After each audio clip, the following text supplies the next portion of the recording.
नगरच्या राहुरीतील तरुणीवरती नाशिकच्या जंगलात अत्याचार झालाय। कॉलेजला जाणाऱ्या मुलीचं अपहरण करत तिच्यावरती लैंगिक अत्याचार करण्यात आलाय। नाशिकच्या रामशेज किल्ल्याजवळच्या जंगलात 5 दिवस या तरुणीला डांबून ठेवलं होतं। गुप्त माहिती आणि तपासावरून पोलिसांनी या मुलीचा शोध घेतला।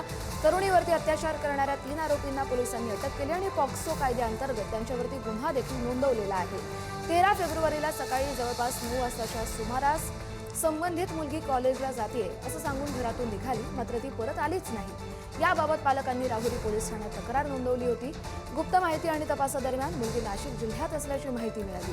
त्यानुसार 18 फेब्रुवारीला रात्री उशिरा नाशिक सुरत रोडलगत रामशेज किल्ल्याजवळच्या जंगलातून या मुलीची सुटका करण्यात आली आहे। अधिकचा अपडेट घेऊया आपले प्रतिनिधी प्रशांत शर्मा यांच्याकडून। प्रशांत,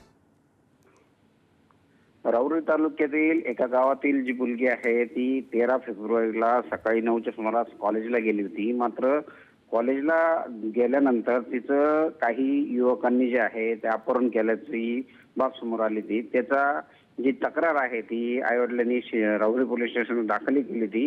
पोलिसांनी तांत्रिक माहितीच्या अधिकाराद्वारे त्या जे आरोपी आहेत त्यांचा शोध घेतला। त्यात ते आरोपी जे आहेत ते नाशिक जिल्ह्यात असल्याचे समजले। त्यानंतर राहुरी पोलिसांनी नाशिक पोलिसांच्या मदतीने नाशिकच्या साल्हेर किल्ला परिसरात जाऊन त्या ठिकाणी तपास केला। रामशेज किल्ला परिसरात जाऊन तपास केला आणि त्या ठिकाणी त्या मुलीला डांबून ठेवण्यात आल्याचं लक्षात आलं होतं।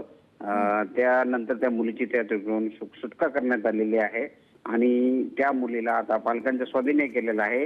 यात 3 आरोपी आहेत। 3 आरोपींना राहुरी पोलिसांनी अटक केलेली आहे। बरं, धन्यवाद प्रशांत, तुम्ही दिलेल्या सविस्तर माहितीसाठी।